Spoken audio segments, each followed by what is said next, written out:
하나님의 은혜와 평강이 오늘 또 예배 드리는 주의 성도들 위에 또 가정 위에 자녀들의 앞날 위에 임하기를 예수 이름으로 축원을 드립니다. 또 오늘 찬양을 통해서 하나님 영광 받으시고 또 여러분들 심령 속에 또 큰 은혜와 도전이 된 줄로 믿습니다.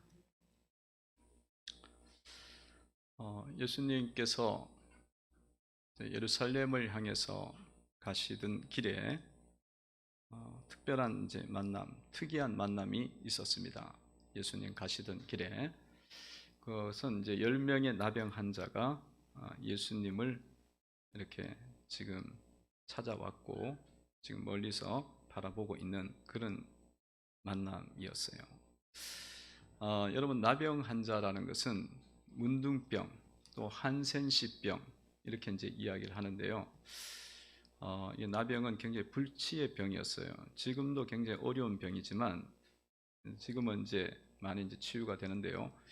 예전에는 뭐 이거 걸리면 거의 뭐 이제 치유할 수가 없었고, 뭐 예수님 시대는 의학으로는 도저히 안 되는 병이었습니다. 그래서 이게 살이 썩어가요.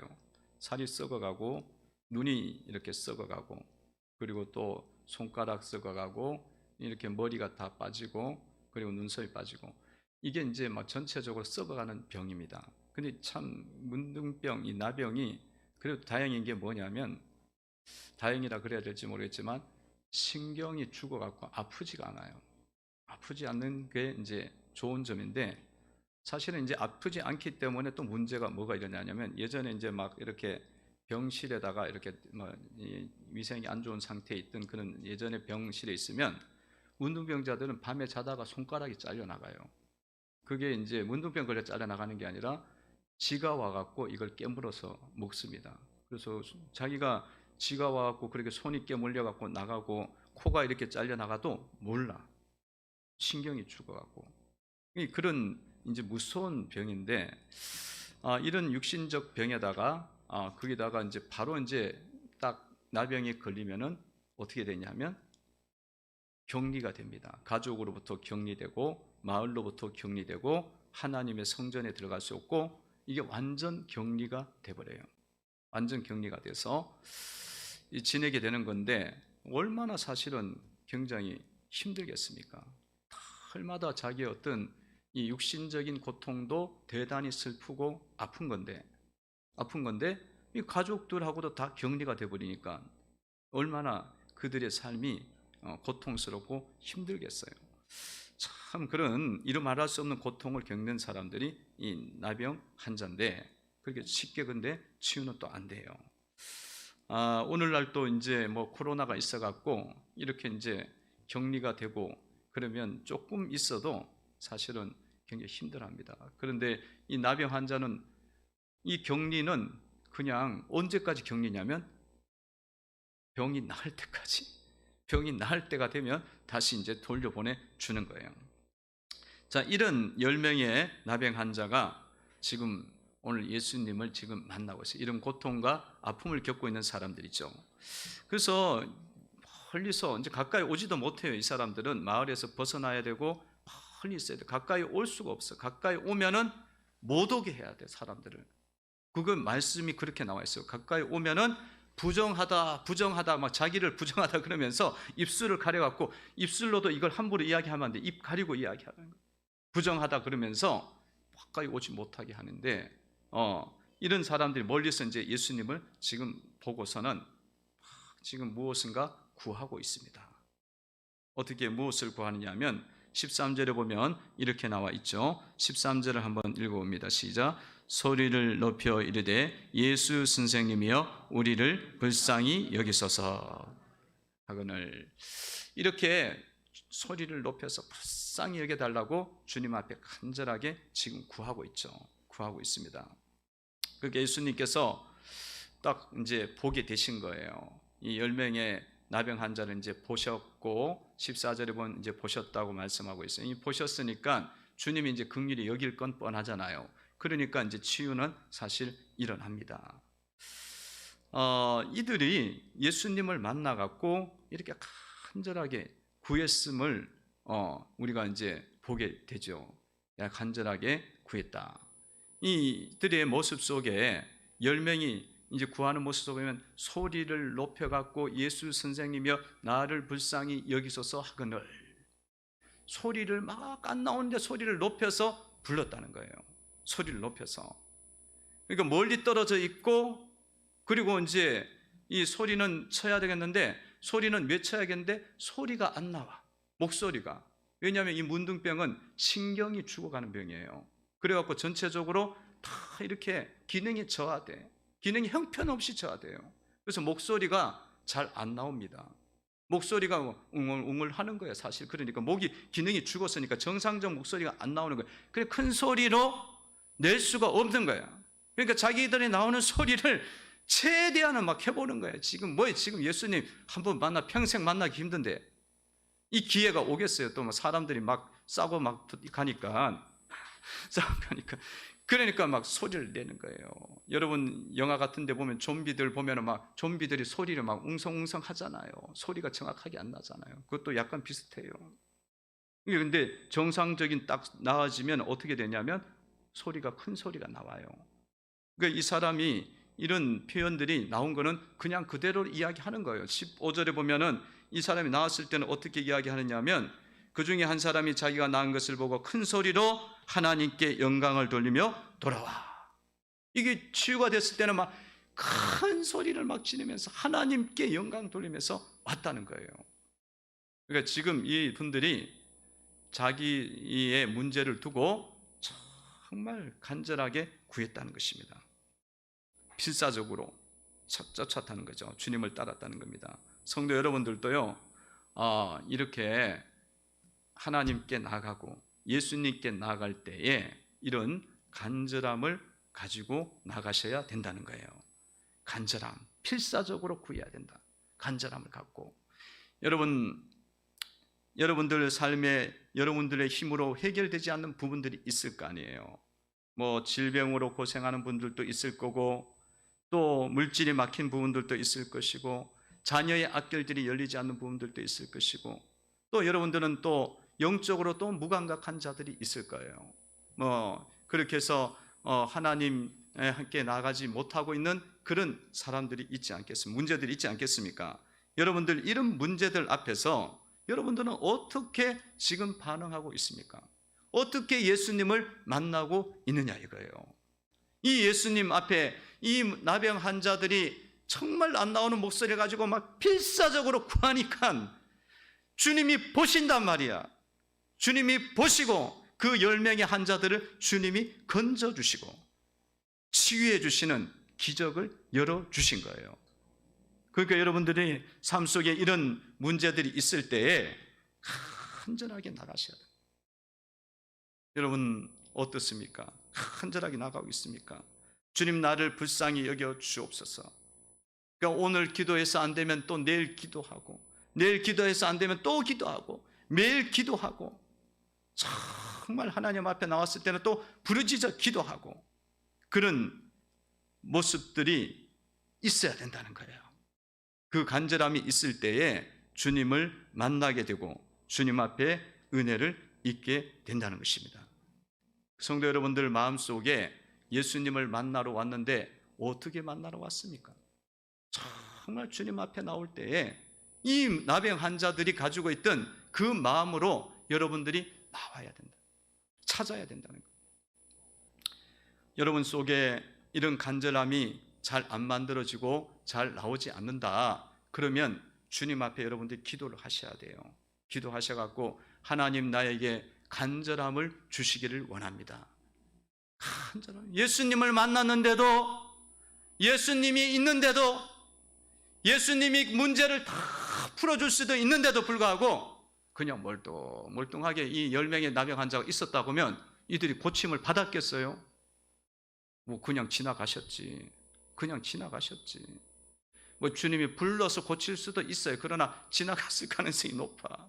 그러니까 여러분들이 주님 앞에 나올 때에 여러분 속에 간절함이 있는 사람이 있고, 어떤 사람은 정말로 주님의 생명이 있고 주님이 문제 해결이 있고 주님이 능력이 있음을 믿고 간절하게 구하고 자기가 힘들고 어려워도 그걸 넘어서 갖고 구하는 자가 있는가 하면 주님은 뭐 저기 계시는구나, 멀리서 갖고는 그냥 아무 이야기도 안 해.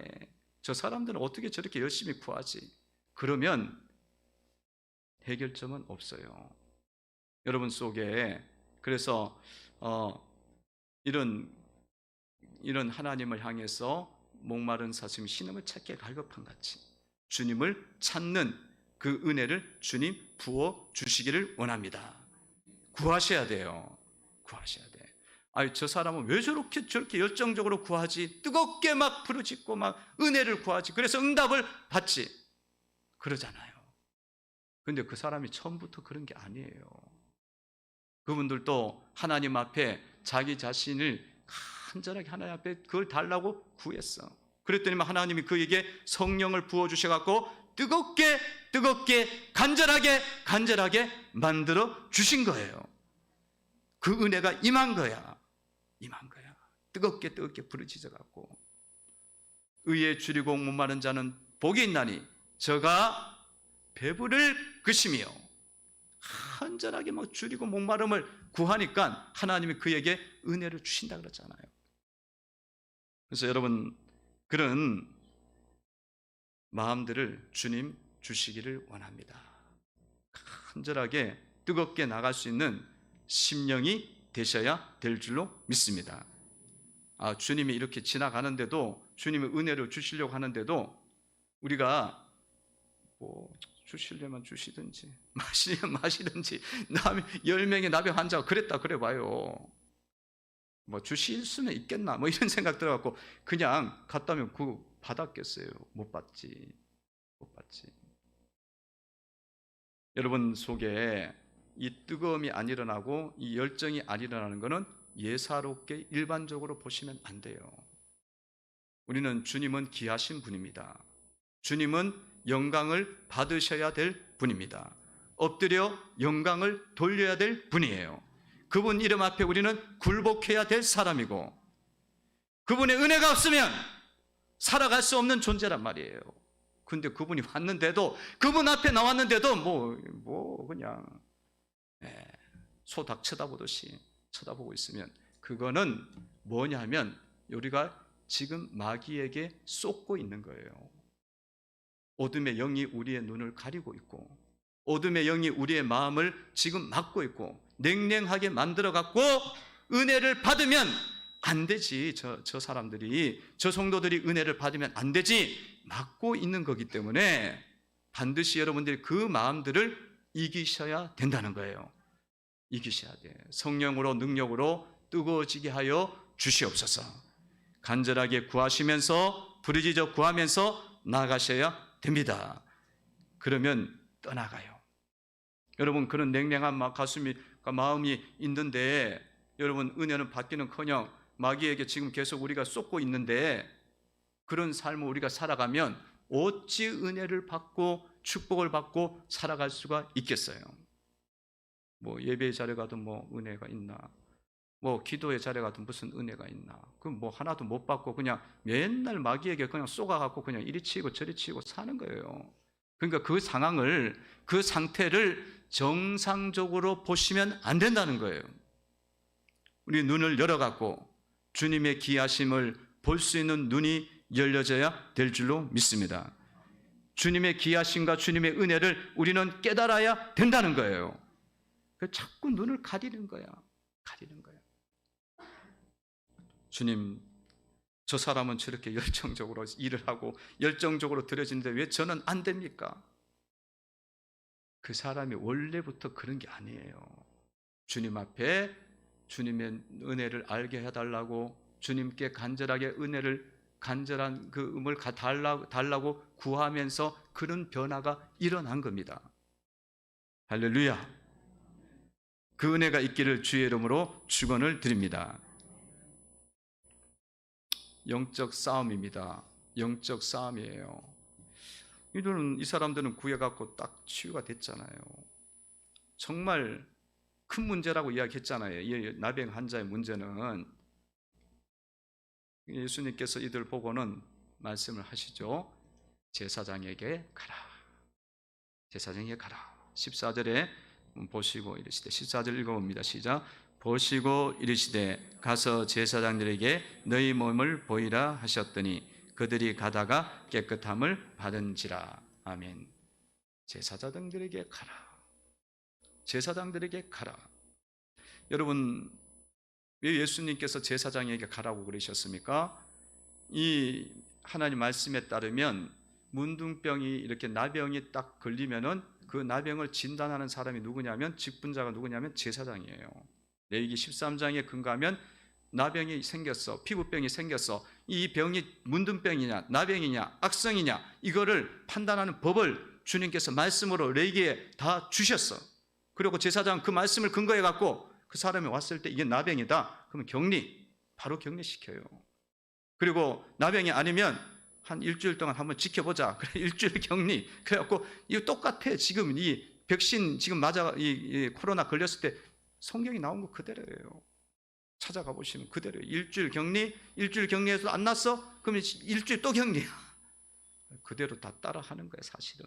그럼 벌써 3, 4천 년 전에 그 방법을 다 주셨어요. 근데 그래갖고 또 나병이 이제 막 들어가고 격리됐다가 자기가 나은 것 같아, 은혜로. 그러면 또 제사장이 와갖고 제사장이 보고는 다 나았네. 그러면 절차를 밟아요. 절차를 밟아갖고 예배 드리게 하고 하나님께 감사하고 그리고 난 다음에 집으로 돌아가라고 딱 주고는 인증서를 줘. 집으로 가도 돼. 그런 거예요. 백신 인증서 주든지 뭐 이런 방식으로 주는 거예요. 그래서 그 제사장에게 가라는 겁니다. 근데 여러분, 그래서 제사장 가라 그런 거였고요. 근데 여기서 주님께서 나병 환자가 낫게 하시고 가게 한 게 아니고 이들이 어떻게 하다가 나은 거예요? 가다가 나았다는 거예요. 가다가 14절을 보시면 다시 한번 읽어봅니다. 시작. 보시고 이르시되 가서 제사장들에게 너희 몸을 보이라 하셨더니 그들이 가다가 깨끗함을 받은지라. 아멘. 나았으니까 가라는 게 아니라 안 나았어. 근데 가. 제사장이 가. 그래갖고 가다가 보니까 자기 몸이 피부가 막 살아나는 거야. 아기살처럼, 새살처럼 살아나고 회복이 되고, 그리고 눈도 막 회복이 되고, 목 기능이 아까는 뭐 소리도 안 나왔는데 목 기능이 막 큰 소리가 나오자. 아까 나와서 15절에 막 큰 소리로 이야기하자. 목 기능이 회복되고 그 역사가 일어난 거예요. 10명이 똑같이 일어난 거예요. 똑같이 일어난 거예요. 가다가 나은 거예요. 가다가. 여러분, 주님이 하는 일은 그냥 1초에 낫게 하실 수 있어요. 1초에. 순식간이에요. 순식간에. 사람은 뭐 이 절차를 밟아갖고 이렇게 회복되고 이런 과정이 있을 수 있어요. 그런데 하나님이 원하시면, 예수님이 원하시면 1초에 순간적으로 일을 하시는 거예요. 순간적으로. 하룻밤 사이에 아론의 지팡이에서, 말라비튼 지팡이에서 싹이 나고 우미 돋고 열매가 맺힌다 그러잖아요. 그 하룻밤 사이야. 그 과정을 거치려면 1년을 뿌리를 내려야 되고 2년을 버텨야 되고 3년이 지나야 우미 돋. 나무 말씀에 대해서 믿음을 가지고 그냥 행동하면서 살라는 이야기예요. 하나님 말씀하셨으면 말씀대로 살면 구원이 있고 말씀대로 살면 축복이 있다. 그걸 믿으라는 거예요. 망설이지 말고 믿으라는 거예요. 그래서 여호수아 1장 8절에 보면 이 율법책을 내 입에서 떠나지 말게 하며 주야로 그것을 묵상하여 그 가운데 기록한 대로 다 지켜 행하라. 그리하면 내 길이 평탄하게 될 것이라. 내가 형통하리라. 형통하리라. 말씀 따라만 가면 된다는 거예요. 여호수아에게. 그러면 여호수아 입장에서는 뭐 된 게 없는데 어떻게 가냐 이렇게 돼버렸으면 요단강 못 건넙니다. 여리고성 안 넘어져요.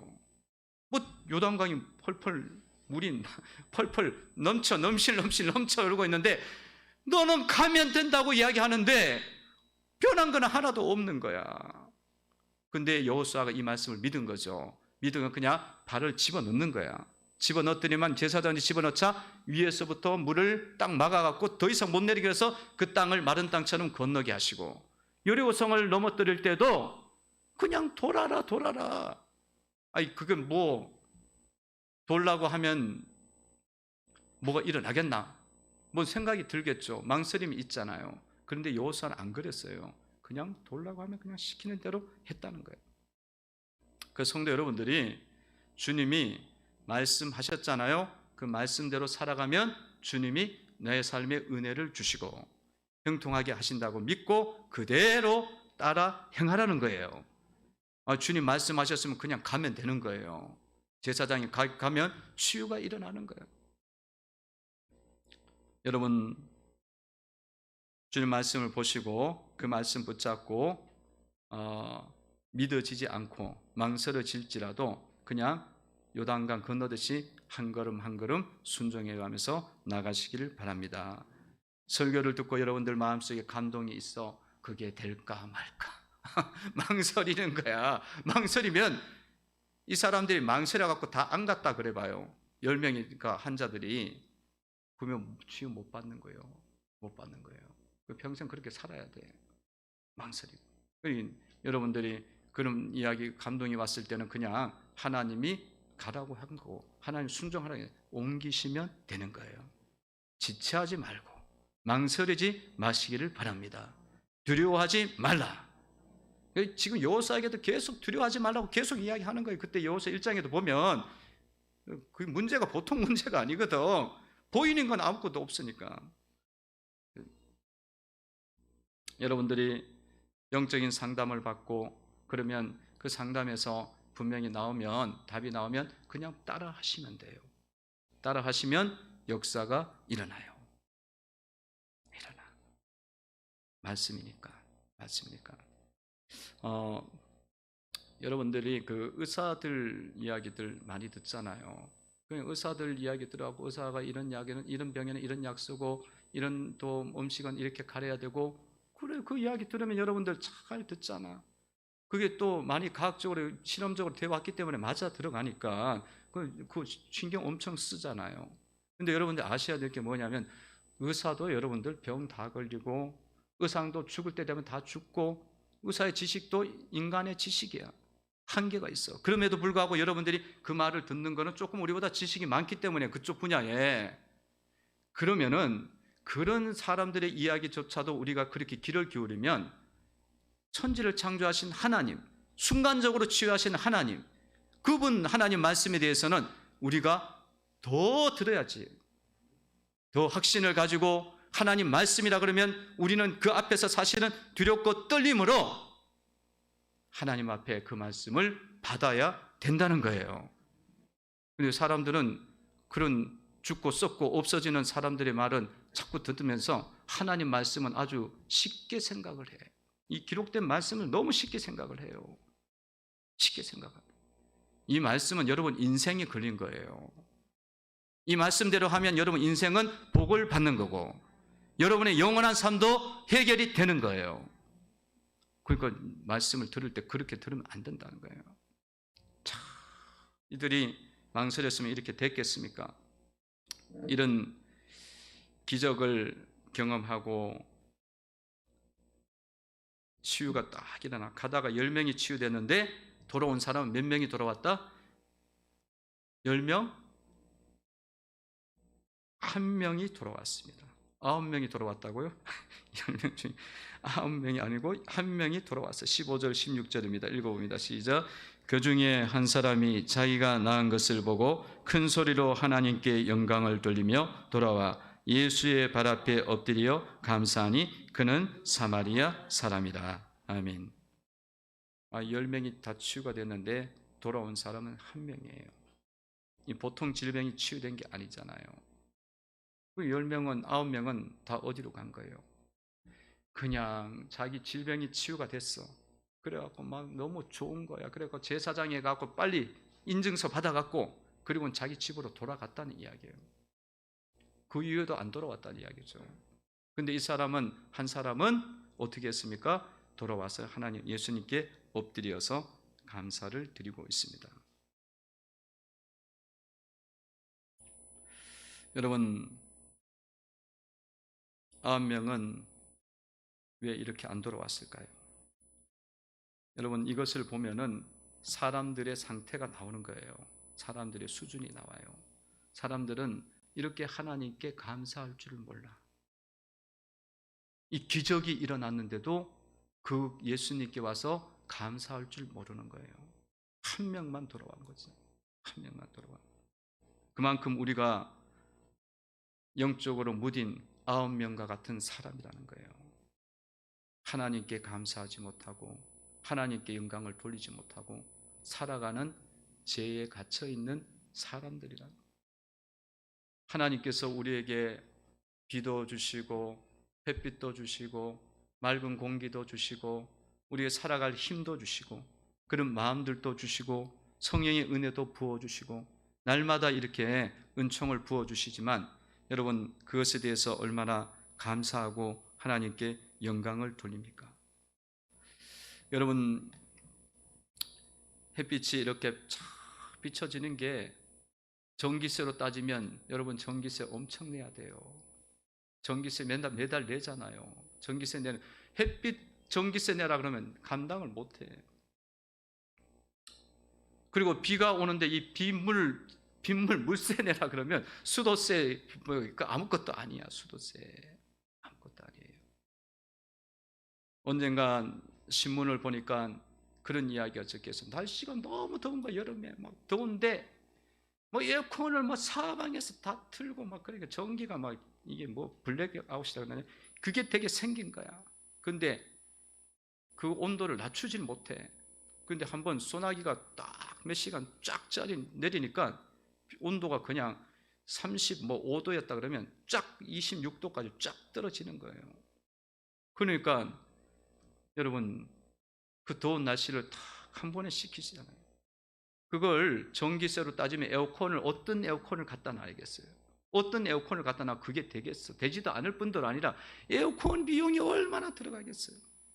근데 하나님께서 한번 그렇게 비가 오게 하시면 그런 다 이렇게 시원하게 되어지고 그렇다고 해서 하나님은 우리한테 돈 달라고 이야기도 안 해.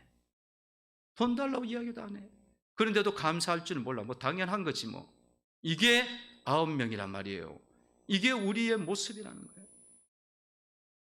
성도 여러분들은 이런 부분들을 여러분들 놓고 하나님께 날마다 감사하는 영혼들이 신앙이 되셔야 될 줄로 믿습니다. 감사할 줄 알아야 돼요. 하나님 앞에 감사해야 돼요. 하나님께서 말씀하신 네가 받은 복을 세어보아라. 셀 수가 없다. 셀 수가 없어. 그럼에도 불구하고 그 복에 대해서 감사하지를 못하고 오히려 뭐해요? 불평하고 불만하고 원망하고 그리고 부족하다 그러고 또 다른 사람들 만나면은 그 사람들에 대해서 불평하고 원망하고 이런 남편을 왜 만나게 했는지 이런 아내를 왜 만나게 했는지 이런 자녀들을 내가 왜 만나고 이런 고생을 하는지 이 회사를 또 이 직원들을 왜 만나고 이 직장 상사를 만나고 힘들어 맨날 그것만 하고 있는 거예요. 그러면 이게 9명이에요. 9명. 여러분 그런 상황 속에 불평을 자꾸 한다는 건 그것은 영적으로 너무너무 우리가 깨어있지 못하는 것이고 상황과 환경을 정확하게 바라보지 못한다는 거예요. 하나님 은혜를 올바르게 우리가 보지 못한다는 거예요. 여러분 집에 있는 남편이나 아내나 자녀들이 있는 것에 대해서 감사하시고 가족들이 뭐 이렇게 나를 괴롭히고 저렇게 괴롭혀갖고 맨날 막 저것이 뭐 어떻고 저떻고 이렇게 하지 말고 그냥 감사하다 생각하시고 접근을 하셔야 됩니다. 그러면 이 하나님 앞에서 온전하게 우리가 세워지는 거예요. 온전하게 세워지는 거예요. 한번 따라해 보시기 바랍니다. 하나님 감사합니다. 하나님 감사합니다. 가족을 주시니 감사합니다. 자녀들을 주셨으니 감사합니다.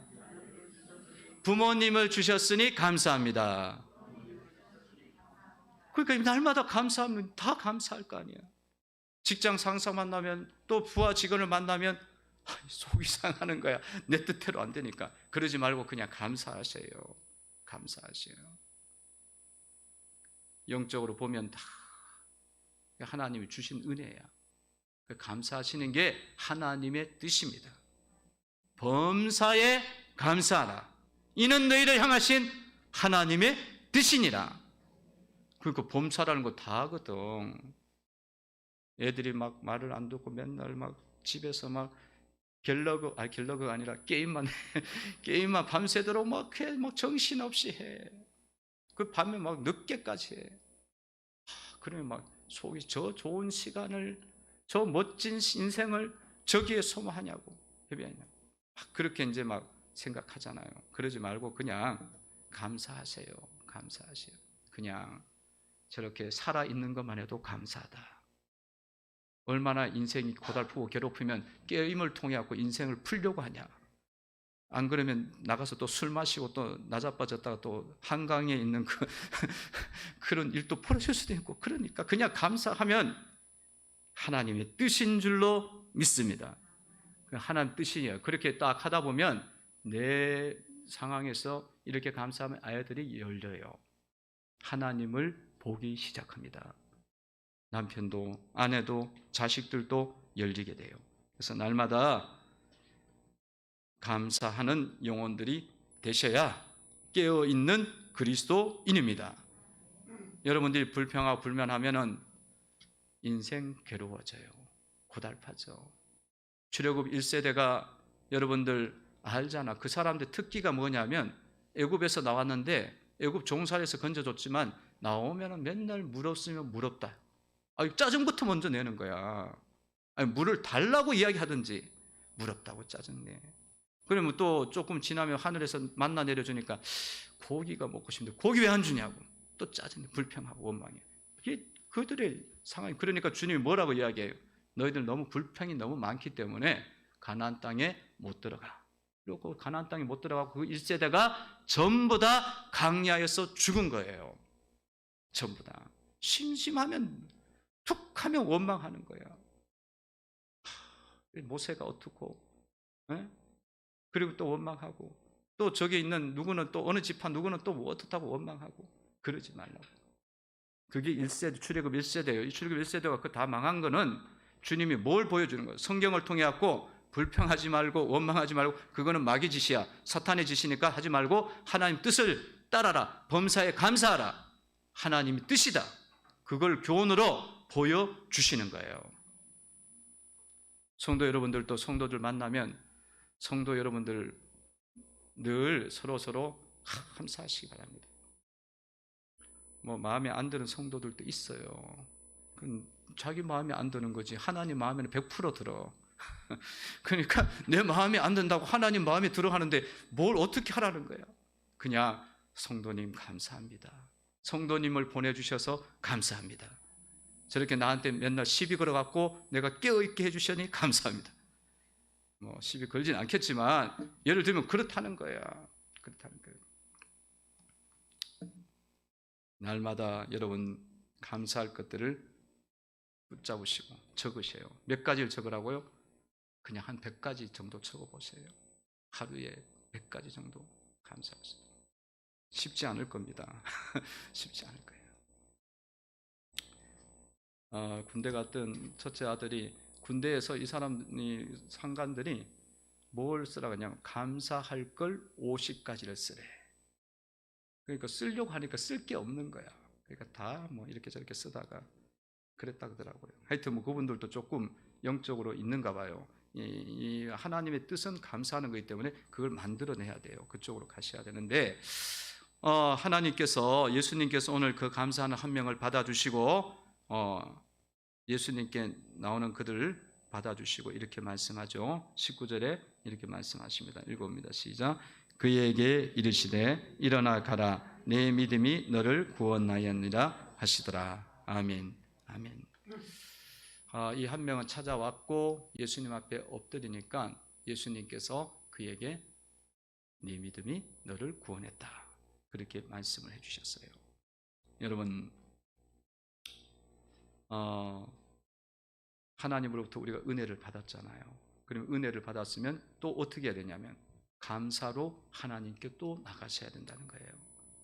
감사로 하나님께 나가는 것이 축복입니다. 예수께로 가면 뭐예요? 나는 기뻐요. 나와 같은 어린아이 받아주셨어요. 있잖아요. 그죠? 예수께로 가면 나는 기뻐요. 하나님께 가까이함이 내게 복이라. 주 여호와를 나의 피난처로 삼아 주의 영광을 선포하리라. 하나님께 가까이함이 내게 복이다. 여러분들이 영적으로 깨어 있으라고 지금 저게 하는 거예요. 영적으로 안 깨어 있으려고 자꾸 그러니까 설교가 길어지니까 영적으로 깨어 있으라고 하는 거예요. 근데 여러분들이 깨어 있지 않으면 이걸 뭘로 생각해요? 아니, 설교하는데 누가 저렇게 방해를 하고 있는 거야? 이렇게 되는 거예요. 그러니까 상황을 따라서 완전히 다른 거예요. 얼마나 하나님이 친절하셔. 오늘 예화를 또 가르쳐 주시는 거예요. 실체적 예화를. 감사하니까 주님 뭘 주셨어요? 네 믿음이 너를 구원하였다. 19절 읽어봅니다. 시작. 그에게 이르시되 일어나 가라. 내 믿음이 너를 구원하였니라 하시더라. 아멘. 여러분, 그러면 9명의 사람들은 구원을 못 받았다는 이야기예요. 영적인 구원은 못 받았어요. 육신적인 치유는 받았지만. 그러니까 여러분, 믿음이라는 건요, 육신적인 치유만 받는 믿음이 있어요. 그러니까 삶이 그냥 조금 좋아지는 거야. 그리고 믿음이라는 건 또 하나의 믿음이 뭐냐면 영육이 다 치유되고 회복되는 믿음이에요. 구원받는 믿음이에요. 그러니까 여러분의 인생에서 이건 주님께서 왜 이런 식으로 전개를 하시냐면 사람들이 살아가면서 주님 앞에서 육신적으로 사는 거야. 믿는다고 이야기하면서 자기 육신의 것만 해결되면 다 됐다고 생각하는 사람들이 있어. 그러면 그 사람은 영적인 은혜들을 받지 못하기 때문에 계속적으로 문제가 계속 삶 속에서 일어나요. 나 죄의 길에 시달려 날마다 괴롭고 아픈 삶이 된다는 거예요. 그러니까 조금 우리가 힘들면 주님 찾아. 그러면 육신적인 거 주님 풀어주셔. 근데 내 내면의 이 상황이 바뀌지가 않는 거야. 감사도 없고 하나님에 대한 믿음도 없고 하나님에 대한 간절함도 없어. 그러면 완전한 부분이 해결이 안 된 거거든. 근본적인 부분이. 그러면 여러분의 심령이요, 교회 안에 와 있지만은 여러분의 심령은 하나님 보시기에 옳지가 않아. 인정을 받을 수가 없고, 그렇기 때문에 삶 속에서 계속적으로 뭐가 오느냐면 환난과 어려움과 문제들을 주셔갖고 심령을 바꿔가시는 거야. 그걸 아셔야 돼요. 그러니까 여러분들이 예수를 믿으면서 문제 해결이 딱 됐다고 자기 마음대로 가버리면 그 다음부터는 그 사람은 계속 어려움이 계속 와요. 그래서 여러분들은 이 말씀을 통해서 주님이 한 번에 고칠 수 있고 너희들 믿음으로 다 구원받다 이야기할 수 있는데 이렇게 전개해 나가신 것은 우리 인생을 위해서 교훈을 주시는 거예요. 성도 여러분들은 여러분들의 믿음이 육신도 은혜를 받아야겠지만 여러분의 마음과 심령 속에도 감사가 넘치고 불평은 그쳐지고 시기와 질투도 떠나고 더러운 마음과 악독한 것과 세상을 사랑하는 욕심들을 다 제거하고 오직 주님만을 높이고 주님께 영광을 돌리는 엎드려 경배하는 그 믿음에 이르러야 된다는 거예요. 그게 심령을 성전해시키는 거고 거룩하게 만들어가는 거예요. 그러면 여러분들이 날마다 즐거워 찬송이 넘치고요 은혜가 넘쳐. 구원받는다잖아요. 넘치고 그 은혜가 이렇게 있으면은 자녀들에게 적셔져요. 자녀들에게 연결되어지고 3, 4대까지 은혜가 미쳐져요. 만약에 여러분 육신적으로 살아가면 여러분 자녀들이 주께로 안 돌아옵니다. 돌아올 수가 없어요. 헷갈리니까. 헷갈려. 하나님 뭔지 예수님 뭔지가 헷갈려. 그래서 여러분들 이제는 이 말씀을 붙잡으시고 이제는 육신적 믿음에서 끝내셔야 돼. 이제 그거는 끝내고 영으로 나아가셔야 된다. 여러분 영까지도 구원받고 회복되는 믿음으로 나아가셔야 된다는 거예요. 나아가셔야 돼요. 영까지도. 그러면 하나님은 점점 더 은혜를 더 많이 주시고 역사하시는 은혜가 여러분 가운데 있으리라 믿습니다.